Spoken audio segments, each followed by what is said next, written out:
Tapi ya ini akan sering kita lihat wajah-wajah seperti ini loh, different quality, different approach of the game yang pada akhirnya tim-tim yang secara quality jauh banget secara individual quality-nya, mereka mau nggak mau akan bermain seperti ini gitu.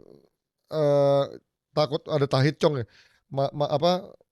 takut untuk bermain terbuka, bermain lebih rapat, even mereka dapat bola pun satu dua sentuhan hilang bola, itu akan sering kita lihat karena perbedaan quality itu yang sangat jauh. Tapi kalau dalam satu momentum tim yang unggulannya lagi tidak bermain bagus dan tim non unggulannya bisa mencuri momentum, ini akan menjadi sesuatu yang menarik. Tapi itu menurut gua 50-50-nya dari 48 tim ini sih. Tapi 1 gol tadi sebetulnya juga kredit untuk, Curaçao sih, tim debutan di Piala Dunia bisa membobol gawang Jerman, dan gue happy-nya adalah Curaçao itu tadi nggak mainnya ya mungkin mereka bertahan gitu, tapi Heeh. mereka mencoba untuk melakukan transisi, mencoba untuk menyerang dan bahkan mereka nggak shoot, nol off Iya, iya. target Ya juga gitu. makanya dibantai 7 karena mereka justru menurut gua terlalu Betul, naif bermainnya. betul, dan Jermannya pun juga ya profesional, maksudnya mereka menganggap ini match yang tetap serius gitu, walaupun secara leveling memang Curaçao di bawah itu. Dan Iya, sebetulnya kan sebagai untuk kita fans-fans yang nonton ini ya kita sih pengennya pertandingan yang menghibur kan, iya. banyak gol gini kan ya hiburan lah, Hiburan, hiburan. hiburan.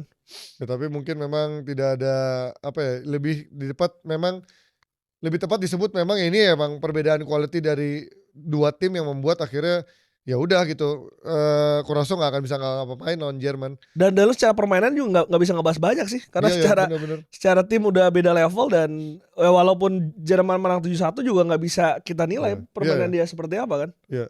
Kalau tadi banyak yang membandingkan sama waktu dia ngebantai Brazil kan, gue bilang ya nggak bisa dibandingin Beda lah. lah. Bagaimana lu bisa memenangkan duel individual, lu bisa menangin skill lawan Brazil, itu menarik buat dibahas. Nah kalau ini lawan Curaçao benar-benar menang semuanya, jadi ya susah lah buat dibahas. Tapi yang gue dari awal sampai sekarang ini, gue paling suka kemarin nonton Amerika, Glenn. Mmm. Gue suka ngeliat bagaimana chemistry antara McKennie, Pulisic, even nih gue kan lo Arsenal, gue dari dulu sering ngecengin Koci kan.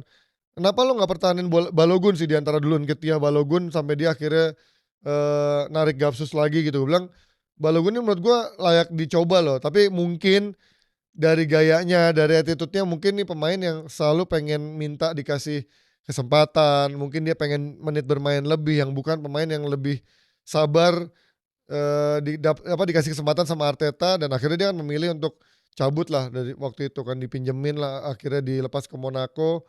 Di Reims juga bagus, terus akhirnya di Monaco juga sekarang juga bagus dan di Amerika pun menurut gua nih jadi striker yang udah lama gua nggak lihat striker Amerika yang bagus kayak dia nih. Dulu kan terakhir siapa ya striker Amerika ya?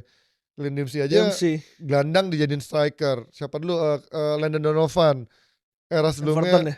hah? Ya Everton, Iya, terus Donovan. ada era sebelumnya ada si Alexis Lalas itu udah tua banget. Tapi ya menurut gua nih justru lebih ideal secara karakter strikernya gitu. Nomor 9 yang murni dan 2 golnya bagus nyambernya. Terus juga ada Tillman, ada Tyler Adams di sana, ada Sergino Dest yang secara skill juga oke.